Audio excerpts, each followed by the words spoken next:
ভাই নটরডেম হলিক্রসের ভর্তি পরীক্ষায় মনে হয় অনেক কঠিন কঠিন প্রশ্ন আসে, তাই না? চলো তো আজকে আমরা 2022 সালে নটরডেম ভর্তি পরীক্ষার ম্যাথ পার্টটা সলভ করে দেখি যে কোশ্চেন কি আসলেই কঠিন আসে নাকি সহজ সহজ প্রশ্নই আসে। প্রথম কোশ্চেনটা দেখো, ম্যাথের আসলে ৫টা কোশ্চেনই আসছে ওই বছর, যে একটা বিন্দুর কোটি বা অর্ডিনেটের ভ্যালু যদি 2 হয় তাহলে ওই বিন্দু থেকে 5,2 বিন্দু দূরত্ব যদি 3 একক বা 3 ইউনিটস হয় তাহলে বিন্দুটির ভুজ বা অ্যাবসিসার ভ্যালু কত? ইজি একটা কোশ্চেন দেখো। সো বিন্দুটার কোটি বলে দিছে 2, তাই না? তাহলে আমরা অ্যাবসিসার ভ্যালু ধরে নিলাম হচ্ছে x বা ভুজের ভ্যালু আমরা ধরে নিলাম x। তাহলে বিন্দুটা কি দাঁড়াইলো x, 2। এখন এই বিন্দু থেকে এই বিন্দু দূরত্ব তোমাকে বলে দিছে 3। তাহলে আমরা বিন্দু দূরত্বের সূত্র খাটাবো √x - 5 স্কয়ার প্লাস 2 - 2 স্কয়ার মানে y1 - y2 square equal to হচ্ছে 3।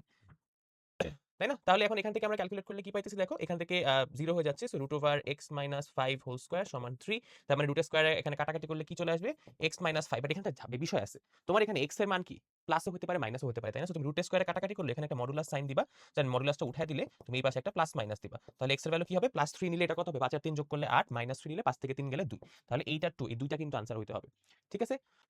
এরপর দেখো, সমকোণী ত্রিভুজের পরিকেন্দ্র কোথায় অবস্থিত? এটা কিন্তু একদম একটা ওয়ান লাইনার কোয়েশ্চেন। সমকোণী ত্রিভুজের পরিকেন্দ্র মানে হচ্ছে সার্কামসেন্টার, আর সমকোণী ত্রিভুজ মানে হচ্ছে right angle triangle. Right angle ট্রায়াঙ্গেলের পরিকেন্দ্র বা সার্কামসেন্টার কোথায় হয়? অতিভুজের মধ্যবিন্দু বা হাইপোটেনাসের মধ্যবিন্দুতে। তাহলে এটা আনসার হবে অতিভুজের মধ্যবিন্দুতে। এরপরের কোয়েশ্চেনটা যদি আমরা দেখি, এই ধারাটার প্রথম 7টি পদের সমষ্টি কত? সো এটা কিন্তু আমাদের যে অসীম ধারার যে একটা কমন টাইপের ম্যাথ আছে না? ওই ম্যাথটার মতো। সো এটার জন্য আমরা আনসারটা এভাবে মনে রাখতে পারি। এটা ফর্মুলা আকারে মনে রাখবা যে এইখানে 10 * 10⁻n - 1 ডিভাইডেড বাই 10 - 1 - n। ঠিক আছে? ওই যে আমরা ওই ম্যাথগুলো করতাম, প্রত্যেকটা ম্যাথ কিন্তু আনসারটা এই ফরম্যাটেই আসতো। জাস্ট এখানে n এর জায়গায় তোমাকে যতগুলো পদের সমষ্টি দিতে বলছে ততগুলো বসাবা। তাহলে এই ম্যাথের জন্য n এর মান বসাবা 7। আর এই বক্সটাতে কি বসাবে জানো? এখানে যেই সংখ্যাটা দিছে।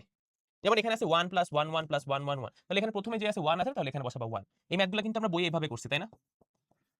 তখন এখানে জাস্ট 1 এর জায়গায় কি বসাইতাম? এই সেম অঙ্ক যদি এটা দিয়ে দিত তাহলে 1 এর জায়গায় 3 বসাইতাম। তাহলে এটার আনসার আসবে কত? মানে এটা যদি 1 বসে তাহলে আনসার হবে 1 2 3 4 5 6 7। ঠিক আছে? এখন এই ম্যাথটা যদি তোমার ফর্মুলা মনে না থাকে তাহলে তুমি কেমনে করবা? কোন প্যারা নাই, তুমি জাস্ট নরমালি এগুলো যোগ করো। পরেরটা কি হবে? 4 টা 1, পরেরটা কি হবে? 5 টা 1।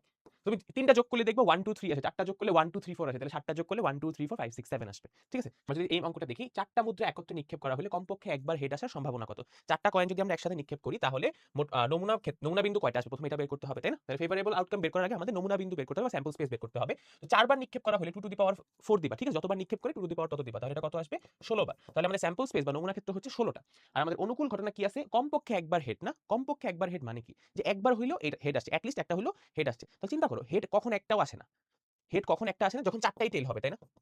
এই একটা কেস বাদে সবগুলা কেসের মধ্যে কি থাকতেছে? যে একবার হইলেও হেড আসতেছে। তাইলে আমরা বলতে পারি যে একটা কেস যেহেতু আছে যের মধ্যে সবগুলা টেইল আসে, তাহলে একটার যদি হেড না আসে তাহলে আমরা লিখতে পারবো এটা 15/16। কারণ 16 টার মধ্যে জাস্ট একবারই এমন হবে যখন কোন হেড আসবে না। তাহলে এটা আনসারটা হবে 15/16।